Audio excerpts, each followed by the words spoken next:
Hi everyone, this is Anam. Welcome to PhD jobs and admission.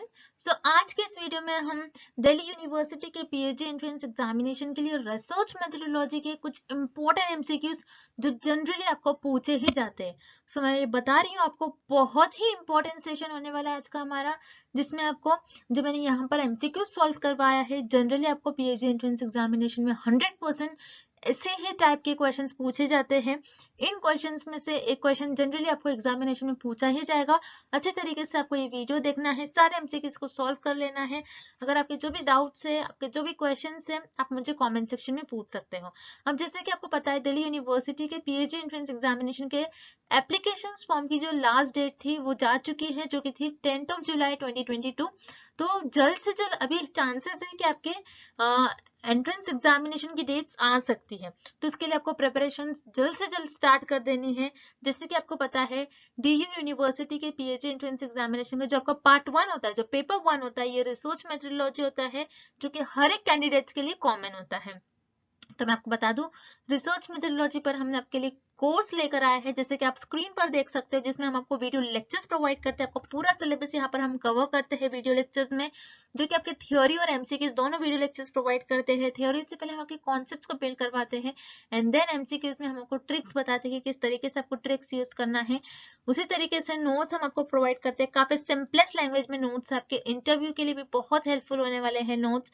Then mock test, total 10 mock test provide कर रहे हैं, तो उस तरीके से आपके 400 क्वेश्चंस हम मॉक टेस्ट में कवर करते हैं। And then finally 1500 plus MCQs revision PDF, जो कि आपका रिवीजन का काम करती है। तो मैं यहाँ पर आपको बता दूं, 100% गारंटी के साथ हम आपको ये कोर्स प्रोवाइड कर रहे हैं। आपको पास करने की रिस्पॉन्सिबिलिटी हमारी होगी, हम आपको पास करवाएंगे, हम आपको टाइम टू टाइम गाइड करते रहते हैं। तो आपको याद रखना है, आपको ज्यादा टाइम वेस्ट नहीं करते हुए जल्द से जल्द आपको प्रिपरेशंस को स्टार्ट करना है। स्टार्ट करने के लिए स्क्रीन पर जो आपको नंबर नजर आ रहा है, उस नंबर पर व्हाट्सएप के थ्रू हमें कॉन्टैक्ट करना है, और आप हमारे ऐप के थ्रू भी स्टडी मटेरियल को एक्सेस कर सकते हो, जिसके लिंक मैंने आपके साथ comment section as well as description box में भी शेयर कर रखी है। So that's it, and let's begin with the video. तो एक बार ये एमसीक्यू स्टार्ट करने से पहले मैं आपको अच्छे तरीके से हमारे कंटेंट जो हम आपको प्रोवाइड करते हैं, जो स्टडी मटेरियल हम आपको प्रोवाइड करते हैं, उसके बारे में एक बार मैं आपको फटाक से बता दूं कि हमारे इस कोर्स में हम आपको video lectures, mock test, notes provide करते हैं, और 1500 प्लस एमसीक्यूज रिविजन पीडीएफ। ये सारा जो कंटेंट आप देख रहे हो स्क्रीन पर, ये आपको एक ही जगह मिलेगा। कई स्टूडेंट्स क्या करते हैं, इंटरनेट से स्टडी मटेरियल रिफर करते हैं। सो इंटरनेट पे जो लैंग्वेज यूज करी जाती है, बहुत डिफिकल्ट लैंग्वेज यूज करी जाती है, जिससे कि आपको समझ नहीं आता है क्या लिखा हुआ है, किस तरीके से ये जो कंटेंट है आपको किस तरीके से रीड करना है, कितना कंटेंट आपको फॉलो करना है। क्योंकि हम हमारे कोर्स में आपको बताते हैं आपको कितना स्टडी मटेरियल यूज करना है। बहुत ज्यादा भी नहीं आपको पढ़ना है, बहुत कम भी नहीं, आपको जितना सफिशिएंट है आपके स्टडी के लिए उतना आपको पढ़ना है। सो हमारे कोर्स में हम आपको गाइड करते रहते हैं कि किस तरीके से आपको किस टॉपिक पर ज्यादा फोकस रहना है, कहाँ से ज्यादा क्वेश्चंस आपको पूछे जा सकते हैं। ये सारी चीजें हमारे कोर्स में हम आपको बताते हैं। सो हमारा ये जो कोर्स है, हम आपको गारंटी के साथ कहते हैं कि हमारे इसी कोर्स से आपको एग्जाम में 30 से 35 क्वेश्चन डायरेक्टली पूछे जाएंगे। तो जल्द से जल्द आपको कोर्स को परचेज करना है। परचेज करने के लिए स्क्रीन पर जो नंबर नजर आ रहा है, इस पर व्हाट्सएप के थ्रू हमें कॉन्टैक्ट करना है। याद रखिएगा, नॉर्मल कॉल्स नंबर पर नहीं लगेगा, और आप हमारे इस ऐप के थ्रू भी स्टडी मटेरियल को एक्सेस कर सकते हो। सो ऐप को एक्सेस करने के लिंक मैंने आपके साथ डिस्क्रिप्शन बॉक्स में प्रोवाइड कर रखी है। So that's it, and let's begin with the MCQs. First question, which of the following is not an example of continuous variable. इस क्वेश्चन में हमें फाइंड आउट करना है कि कंटिन्यूअस वेरिएबल का एग्जाम्पल हमें किस ऑप्शन में गिवन नहीं है। अब आपको याद रखना है, रिसर्च में जो वेरिएबल्स होते हैं आपके, वो दो टाइप के वेरिएबल्स होते हैं। एक होता है कंटिन्यूअस वेरिएबल और एक होता है डिस्क्रीट वेरिएबल। अब कंटिन्यूअस वेरिएबल क्या होता है, कंटिन्यूअस वेरिएबल में आपके सारे वैल्यूज पॉसिबल होंगे, जैसे 1, 1.1, 1.2, 3, 3.4, सारे वैल्यूज पॉसिबल हो, वो आपका हो जाएगा कंटिन्यूअस वेरिएबल। और डिस्क्रीट वेरिएबल क्या होता है, जिसमें सिर्फ 1, 2, 3, 4, 5, 6 ऐसे वैल्यूज पॉसिबल हो। मतलब डिस्क्रीट वेरिएबल में 1 और 2 के बीच में जितने वैल्यूज लाइक करते हैं, जैसे 1.1, 1.2, 1.3 एंड सो ऑन। सो ये सारे जो डेसिमल में आपके जो वैल्यूज होते हैं, डिस्क्रीट वेरिएबल में पॉसिबल नहीं हो सकते। ओके, सो याद रखना है आपको, वेरिएबल्स के दो टाइप होते हैं, एक होता है continuous and next is discrete. Continuous variable में आपके हर एक वैल्यूज पॉसिबल होगी, और डिस्क्रीट वेरिएबल में जबकि डेसिमल में वैल्यूज होते हैं वो पॉसिबल नहीं होते। अब इस क्वेश्चन में हमें पूछ रहा है कि कंटिन्यूअस वेरिएबल का एग्जाम्पल हमें किस ऑप्शन में गिवन नहीं है। सो हम वन बाय वन ऑप्शन देखते हैं। Option a body weight. Body weight क्या हो सकता है, जैसे किसी का 30.5 हो गया, किसी का 70.1 हो गया, किसी का 60.2 हो गया। सो यहाँ पर आपका जो बॉडी वेट होगा, बॉडी वेट में सारे वैल्यूज पॉसिबल है। सो ये आपका कंटिन्यूअस वेरिएबल का एग्जांपल होगा। लेकिन इस क्वेश्चन में हमें पूछ रहा है कि कंटिन्यूअस वेरिएबल का ऑप्शन एग्जांपल हमें किस ऑप्शन में गिवन नहीं है। सो यहाँ पर आपका ऑप्शन ए इनकरेक्ट हो जाएगा, बिकॉज ये तो कंटिन्यूअस वेरिएबल का एग्जांपल हो गया। देन हम ऑप्शन सी देखेंगे, body temperature. So body temperature क्या होता है, हमारा जो एवरेज बॉडी टेम्परेचर होता है वो होता है 36.1 से लेकर 37.2 डिग्री सेल्सियस के बीच में हमारा बॉडी टेम्परेचर होता है। मतलब 36.1 से 37.2 के बीच में जितने भी वैल्यूज लाई करेंगे वो सारी वैल्यूज पॉसिबल है। तो बॉडी टेम्परेचर जो है आपका, ये भी कंटिन्यूअस वेरिएबल में आ जाएगा, कंटिन्यूअस वेरिएबल का एग्जांपल हो गया। सो यहाँ पर आपका ऑप्शन सी भी इनकरेक्ट है। Then option D HB level. HB level क्या होता है, हीमोग्लोबिन लेवल, कि आपके बॉडी में कितना ब्लड है। अब एचबी लेवल कैसा हो सकता है, जैसे किसी का 10.2 होगा, किसी का 9.1 होगा, किसी का 11.2 होगा। सो यहाँ पर एचबी लेवल में भी हर एक आपके वैल्यूज पॉसिबल है। सो ये भी कंटिन्यूअस वेरिएबल का एग्जांपल हो गया। सो यहाँ पर आपका ऑप्शन डी भी इनकरेक्ट है। Then option B blood group. So blood group जो होता है आपके, ब्लड ग्रुप में आपने कभी नहीं देखा होगा कि वैल्यूज आती है। ब्लड ग्रुप किसी का ए पॉजिटिव होता है, किसी का ए बी पॉजिटिव, किसी का ओ पॉजिटिव, किसी का ओ नेगेटिव। तो यहाँ पर आप देख रहे हो ब्लड ग्रुप में वैल्यूज पॉसिबल नहीं होती है। दैट्स व्हाई पर आपका करेक्ट ऑप्शन हो जाएगा ऑप्शन बी ब्लड ग्रुप। क्योंकि ब्लड ग्रुप जो होता है, ब्लड ग्रुप में आप देखते हो कि कोई वैल्यूज नहीं पॉसिबल होगी। ओके, डेसिमल में कोई वैल्यूज नहीं पॉसिबल होती है। सो ब्लड ग्रुप जो है आपका यहाँ पर करेक्ट हो जाएगा answer. So blood group is the right answer.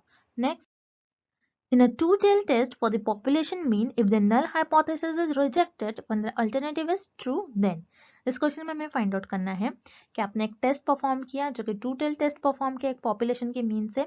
अगर आपने उस केस में नल हाइपोथेसिस को रिजेक्ट कर लिया, कब, जब आपकी जो अल्टरनेटिव हाइपोथेसिस थी वो ट्रू थी। अगर आपकी अल्टरनेटिव हाइपोथेसिस ट्रू थी और आपने उसको रिजेक्ट कर लिया, सो इस केस में आपने कैसा डिसीजन लिया, कि आपने टाइप 1 एरर कर दिया, टाइप 2 एरर कर दिया, या फिर आपका जो डिसीजन था वो करेक्ट था। हमें ये फाइंड आउट करना है।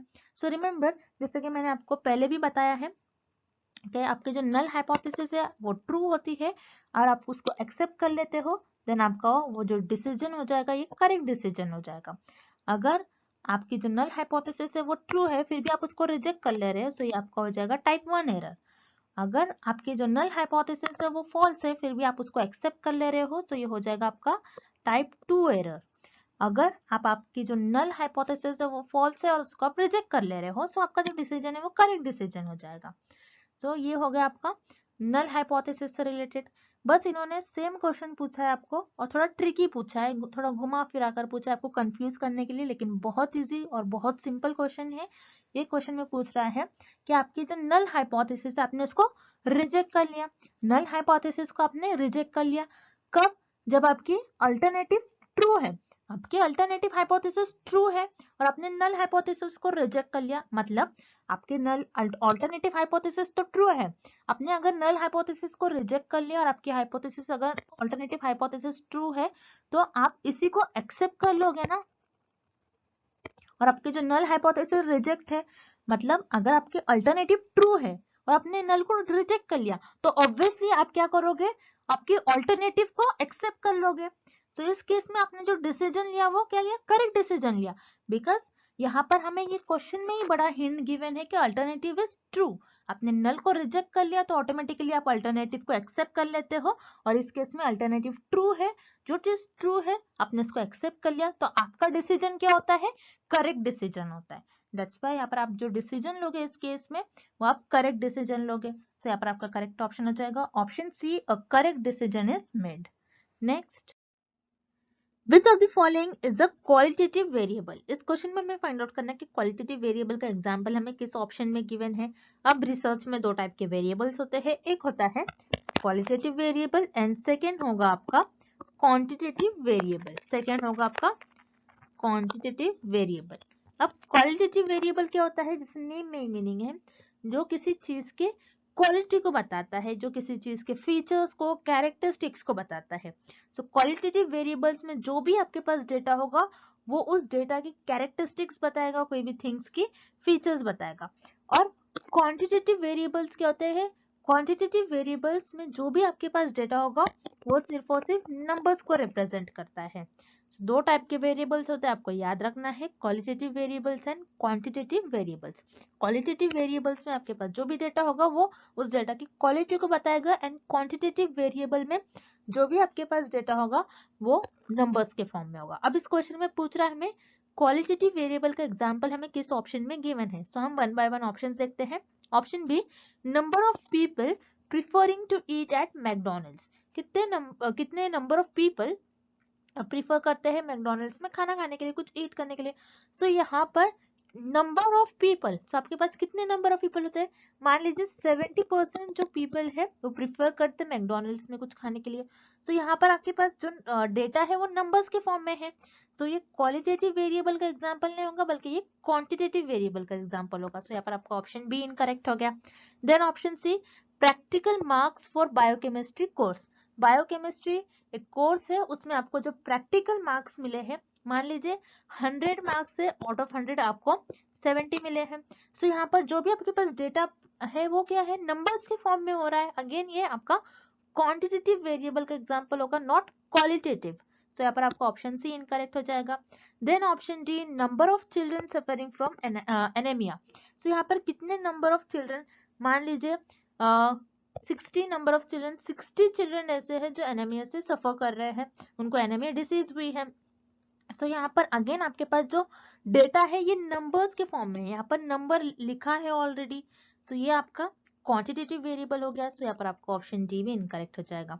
Then option A, favourite brand of chips. ये चिप्स की क्वालिटी बता रहा है कि आपके कौन से ब्रांड का चिप्स आपको अच्छा लगता है, कौन सा आपका फेवरेट ब्रांड ऑफ चिप्स है, जैसे लेस हो गया, बिंगो हो गया। तो ये सारे आपके चिप्स के ब्रांड्स है। सो ये चिप्स की क्वालिटी बता रहा है। सो ये आपके क्वालिटेटिव वेरिएबल का एग्जांपल होगा। दैट्स व्हाई आपका करेक्ट ऑप्शन हो जाएगा option A, a favourite brand of chips. Next, a sampling plan in which a heterogeneous population is divided into groups and simple random samples from the groups are selected as। इस question में हमें एक definition given है sampling की और हमें find out करना है ये कौन सी सैम्पलिंग की डेफिनेशन होगी। अब इस डेफिनेशन में आपको बता रहा है कि एक पॉपुलेशन है जो कि हेटेरोजेनस पॉपुलेशन है, एक पॉपुलेशन है वो हेटेरोजेनस पॉपुलेशन है। हेटेरोजेनस पॉपुलेशन को आप ग्रुप्स में डिवाइड कर ले रहे हो और उस ग्रुप में से आप रैंडमली सैंपल्स को सिलेक्ट कर ले रहे हो।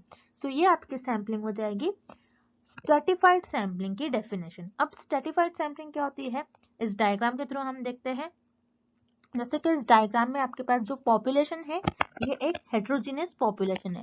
हेटेरोजेनस पॉपुलेशन इसलिए है बिकॉज इसमें मेल है, फीमेल्स है, चिल्ड्रन है, मेन है, वीमेन है एंड चिल्ड्रन है, सारे एज ग्रुप के लोग से, सारे जेंडर के लोग हैं। सो ये आपकी हेटेरोजेनस पॉपुलेशन हो गई। सो रिसर्चर ने क्या करा, इस हेटेरोजेनस पॉपुलेशन को होमोजेनस ग्रुप्स में डिवाइड कर लिया। ग्रुप्स में किस तरीके से डिवाइड कर लिया, मेन को एक जगह रख लिया, एक ग्रुप में मेन रख लिया, एक ग्रुप में वीमेन आ गई और एक ग्रुप में चिल्ड्रंस। सो यहाँ पर रिसर्चर ने क्या किया, हेटेरोजेनस पॉपुलेशन को होमोजेनस ग्रुप्स में डिवाइड कर लिया। देन रिसर्चर्स के बाद क्या करेंगे, इन ग्रुप्स में से रैंडमली किसी भी पर्सन को सिलेक्ट करेंगे और वो उनका सैंपल बन जाएंगे। सो इस पर इन लोगों पर रिसर्च अपनी रिसर्च परफॉर्म करेंगे। सो ये हो जाती है आपकी स्ट्रैटिफाइड सैम्पलिंग। सो ये डेफिनेशन होगी आपकी स्ट्रैटिफाइड सैम्पलिंग की।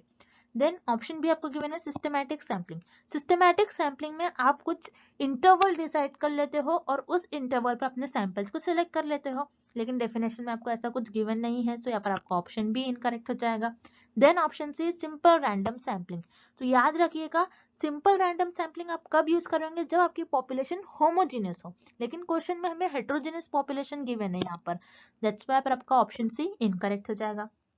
Then option D, cluster sampling. Cluster sampling क्या होते हैं, इसमें भी आपकी जो पॉपुलेशन होगी वो होमोजेनियस होगी और आप as it is group divide कर लेते हैं और ग्रुप में से क्लस्टर को पूरा एज इट इज रैंडमली उस क्लस्टर को सिलेक्ट कर लेते हैं और उस पर रिसर्च परफॉर्म करते हो। सो यहाँ पर क्लस्टर सैम्पलिंग नहीं होगा क्योंकि क्लस्टर सैम्पलिंग में भी आप होमोजेनियस पॉपुलेशन सिलेक्ट करते हो।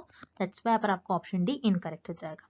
सो यहाँ पर आपका करेक्ट ऑप्शन हो जाएगा ऑप्शन ए, स्ट्रैटिफाइड सैम्पलिंग। सो ये आपकी डेफिनेशन हो जाएगी स्ट्रैटिफाइड सैम्पलिंग की। Next, mean, median and mode for the following data will be 45, 54, 76, 78 and 76। इस क्वेश्चन में हमें एक डेटा गिवन है और इस डेटा का हमें mean, median and mode find out करना है। तो याद रखिएगा, मीन, मीडियन एंड मोड ये तीनों भी आपके मेजर्स ऑफ सेंट्रल टेंडेंसी होती है। मेजर्स ऑफ सेंट्रल टेंडेंसी मतलब आपका डेटा किस तरीके से स्प्रेड है, डिस्ट्रीब्यूटेड है। तो उस डेटा का आप mean, median and mode find out करते हो। अब इस केस में आपको डेटा गिवन है और हमें इस डेटा का mean, median and mode find out करना है। सो मीन के लिए आपका क्या फॉर्मूला होता है, मीन इज इक्वल्स टू आपके पास जो भी डेटा होता है उसको आपको ऐड करना है बस। जैसे 45 plus 54 plus 76 plus 78 plus 76 divided by, और टोटल नंबर कितने गिवन है आपको 1 2 3 4 5, तो डिवाइडेड बाय 5। तो आप इसको सॉल्व करिएगा, आंसर आएगा आपका 329 डिवाइडेड बाय 5, देन इसका आपका आंसर आ जाएगा 65.8। सो ये हो गया आपका मीन। अब मीडियन क्या होता है, मीडियन मतलब आपका जो डेटा आपको गिवन है उसमें जो मिडिल वैल्यू होगी उसको हम कहते हैं मीडियन। आपके डेटा की मिडिल वैल्यू और you can say centre value को हम कहते हैं मीडियन। अब जैसे कि इस डेटा में अगर मैं लेफ्ट साइड से आती हूँ तो थर्ड नंबर पर 76 आ रहा है, और राइट साइड से मैं अगर मैं आती हूँ तो थर्ड नंबर पर 76 आ रहा है। दैट मीन्स इस डेटा में आपकी जो मिडिल वैल्यू होगी वो होगी 76। सो इस केस में आपकी जो मीडियन की वैल्यू होगी वो होगी 76। सो आपका जो मीडियन की वैल्यू हो जाएगी वो हो जाएगी 76। देन मोड, मोड क्या होता है, मोड का मतलब होता है आपके पास जो भी डेटा है उस डेटा में ऐसा नंबर जो सबसे मैक्सिमम बार रिपीट हो रहा है। सो आपको एक डेटा गिवन है, इसमें सबसे ज्यादा बार कौन सा नंबर रिपीट हो रहा है, 76। सो इस केस में आपका जो मोड है वो हो जाएगा 76। सो आपका जो मीन है वो है 65.8। 65.8 आपको ऑप्शन सी में गिवन है। मीडियन आपका 76 आएगा एंड मोड भी आपका 76 हो जाएगा। तो this is very simple question, याद रखिएगा, आपको बस फॉर्मूला याद रखना है, मीन, मीडियन एंड मोड क्या होता है आपको बस इतना ही याद रखना है, बहुत सिंपल क्वेश्चन है। So for this question option C here is the right answer. 65 आ जाएगा, 65.8 आपका मीन होगा, median 76 and mode is 76। So here option C is the right answer. Next,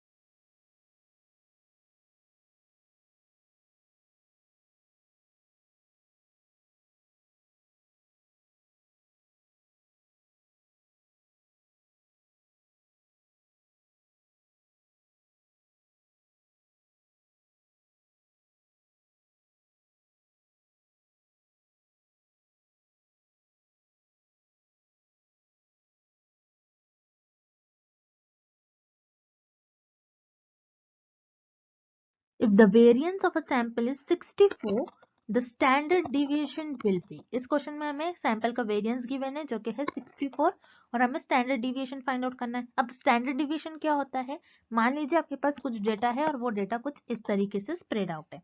अब इस डेटा में मैं यहाँ पर स्टैंडर्ड डिविएशन इस केस में हो जाएगा माइनस सिग्मा, स्टैंडर्ड डिविएशन को सिग्मा से डिनोट करते हैं और ये हो जाएगा आपका प्लस सिग्मा। अब स्टैंडर्ड डिविएशन आपको बताता है कि आपका जो डेटा डिस्ट्रीब्यूटेड है वो मीन से, ये आपका मीन हो जाएगा, मीन से कितने दूर है ये बताता है आपको स्टैंडर्ड डिविएशन। और स्टैंडर्ड डिविएशन का आपका फॉर्मूला हो जाता है स्टैंडर्ड डिविएशन जिसको हम सिग्मा से डिनोट करते हैं, इसका फॉर्मूला होता है under root of variance. Very simple, variance की वैल्यू हमें गिवन है which is 64, under root of 64 का हो जाता है आंसर 8। सो स्टैंडर्ड डिविएशन आपका इस केस में हो जाएगा 8। सो यहाँ पर आपका करेक्ट ऑप्शन हो जाएगा option D 8। Next, a sample size n is selected at random from a large population as n increases, which of the following statements is true। हमें इस क्वेश्चन में गिवन है कि सैंपल का साइज है जो कि n है, एक लार्ज पॉपुलेशन से सैंपल को सिलेक्ट कर लिया। अब इस केस में हमें ये गिवन है कि आपका जो सैंपल का साइज है जो n है उसको इंक्रीज कर लिया। सो उस केस में कौन से स्टेटमेंट आपके ट्रू होंगे, हमें ये फाइंड आउट करना है कौन सा ऑप्शन करेक्ट होगा। अब मान लीजिए यहाँ पर फॉर एग्जांपल आपकी जो पॉपुलेशन है वो टोटल 100 पॉपुलेशन है। 100 पॉपुलेशन में से आपने 90 लोगों को सिलेक्ट कर लिया जो कि आपका सैंपल है, जो कि n है। आपके सैंपल की साइज इस केस में क्या है, n है। तो आपने बहुत ज्यादा पॉपुलेशन सिलेक्ट कर लिया।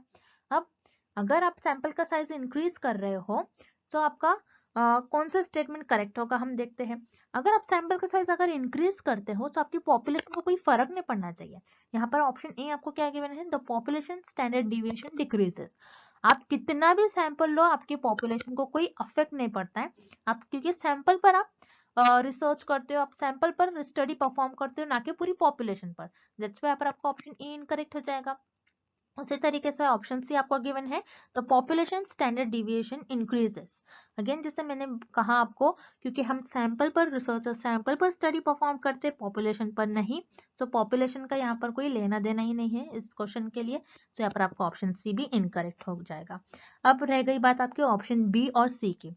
तो ऑप्शन बी और सी बहुत माइन्यूट डिफरेंस है। ऑप्शन बी आपको बता रहा है, the standard deviation of sample mean is decreases, the standard deviation of sample mean remains unchanged. यहाँ पर बता रहा है कि अगर जितना ज्यादा पॉपुलेशन लोगे उतना ज्यादा आपका जो सैंपल का मीन है वो डिक्रीज होगा। मतलब जैसे अगर आपने ज्यादा पॉपुलेशन ले लिया, सॉरी ज्यादा सैंपल लिया पॉपुलेशन में से, और आपका जो रिजल्ट आ रहा है सेम पॉपुलेशन की तरह आएगा, मतलब आपका रिजल्ट कुछ इस तरीके से आएगा आपका डेटा, मतलब यहाँ पर एरर बहुत कम आएगा आपको, क्योंकि आपका जो सैंपल का साइज है बहुत ज्यादा है। जितना ज्यादा आपका सैंपल का साइज होगा उतना ज्यादा आपका एरर होगा, सॉरी उतना कम आपका एरर होगा। और उतना कम एरर होता है तो आपका मीन का डिफरेंस भी, आपका जो मीन का डिफरेंस होगा, मतलब पॉपुलेशन का जो मीन होगा और जो सैंपल का मीन होगा, इनमें बहुत कम डिफरेंस होगा, ज्यादा एरर नहीं होंगे।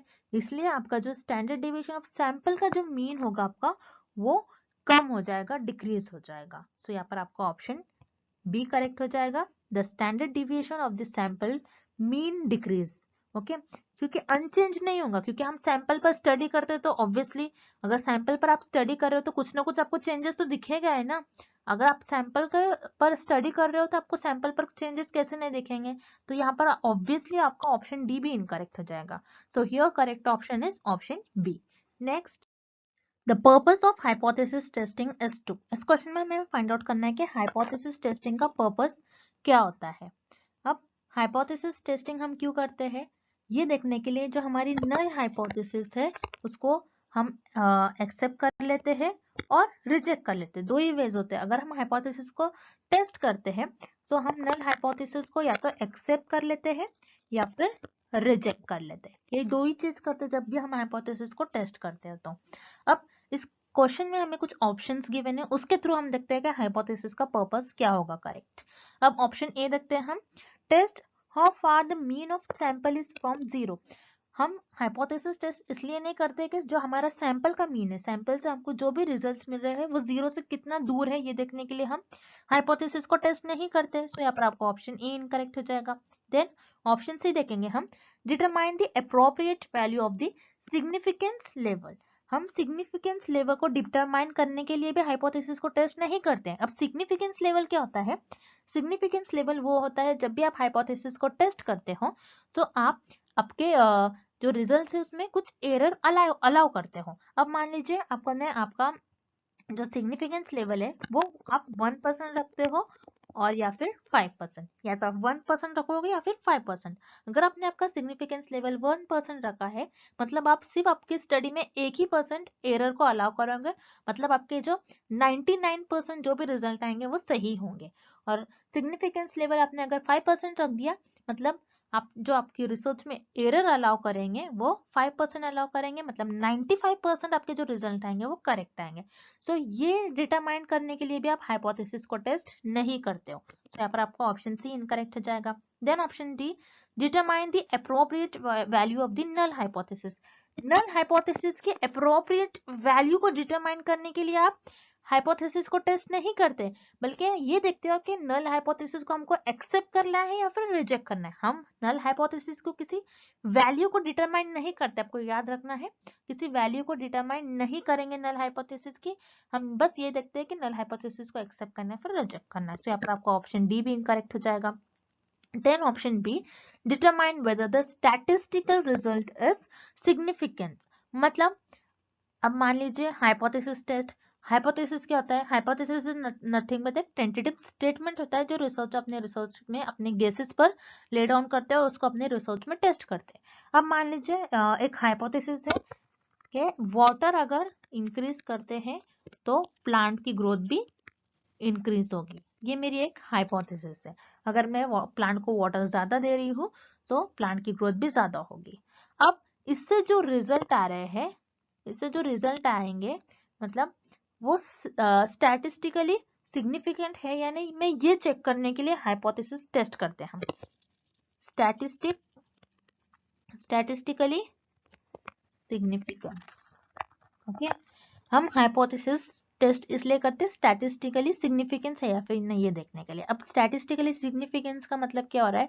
आपके जो रिजल्ट हो रहे हैं वो बाय चांस आ रहे हैं या फिर आपका जो इंडिपेंडेंट वेरिएबल है मतलब जो वाटर है, क्या वाटर की वजह से ही ग्रोथ हो रही है या फिर नहीं, आप ये देखते हो। ओके, अगर वाटर की वजह से ग्रोथ हो रही है तो आप क्या करोगे? जो आपकी नल हाइपोथेसिस है उसको रिजेक्ट कर लोगे। अगर वाटर की वजह से ग्रोथ नहीं हो रही है तो आपकी नल हाइपोथेसिस को आप एक्सेप्ट कर लोगे। सो ये हो जाती है आपकी हाइपोथेसिस टेस्टिंग का पर्पस। सो हाइपोथेसिस टेस्टिंग का पर्पस ये होता है कि determine whether a statistical result is significant. So यहाँ पर आपका ऑप्शन भी करेक्ट हो जाएगा। Next, the main purpose of working on a research problem is to. इस क्वेश्चन में हमें फाइंड आउट करना है कि रिसर्च प्रॉब्लम जो होती है आपकी उस पर हम वर्क करते हैं, तो उसका पर्पस क्या होता है? रिसर्च प्रॉब्लम पर हम वर्क क्यों करते हैं, उसका मेन पर्पस क्या होता है, हमें ये फाइंड आउट करना है। तो पहले हम ऑप्शन सी देखते हैं, एनालाइज डेटा। हम डेटा को एनालाइज करने के लिए रिसर्च प्रॉब्लम पर हम इसलिए वर्क नहीं करते कि किसी डेटा को एनालाइज करें। सो यहाँ पर ऑब्वियसली आपका ऑप्शन सी इनकरेक्ट हो जाएगा। देन रहेगा आपका option A and B. Option A, verify the problem. Yes, आप जब भी रिसर्च प्रॉब्लम पर वर्क करते हैं आप रिसर्च प्रॉब्लम को तो वेरीफाई तो करोगे कि वो रिसर्च प्रॉब्लम पर्टिकुलर है क्या, उसको डिफरेंट डिफरेंट वे से वेरीफाई करोगे। लेकिन जो रिसर्च प्रॉब्लम का पर्पस, मेन पर्पस ये नहीं होता कि प्रॉब्लम को वेरीफाई करें। सो यहाँ पर आपका ऑप्शन ए इनकरेक्ट हो जाएगा। Then option B, find out the best solution. So आप रिसर्च प्रॉब्लम पर इसलिए वर्क करते हो ताकि आपको कुछ ना कुछ उसका बेस्ट सोल्यूशन निकल कर आए। वेरीफाइंग द प्रॉब्लम ये ऑप्शन हो सकता है, लेकिन हमें मेन पूछा है, इस क्वेश्चन में हमें मेन पर्पस पूछा है। सो मेन पर्पस होता है रिसर्च प्रॉब्लम का, आप रिसर्च प्रॉब्लम पर इसलिए वर्क करते हो ताकि आपको उस प्रॉब्लम का कुछ ना कुछ सोल्यूशन आपको मिल जाए। सो यहाँ पर आपका ऑप्शन बी करेक्ट हो जाएगा, find out the best solution. Next, distribution form by all possible values of a statistic is called. इस क्वेश्चन में हमें फाइंड आउट करना है स्टैटिस्टिक से मिलने वाले डिस्ट्रीब्यूशन को हम क्या कहते हैं। सब पहले पता होना चाहिए स्टैटिस्टिक क्या होता है। स्टैटिस्टिक मतलब आपके जो सैंपल्स है, सैंपल से आपको जो भी डेटा मिल रहा है उसको हम कहते हैं स्टैटिस्टिक। ओके, जैसे फॉर एग्जांपल आपका सैंपल का मीन। ओके, अब जैसे मान लो मेरे पास एक पॉपुलेशन है, उसमें से ये जो रेड है ये मेरे सैंपल्स है।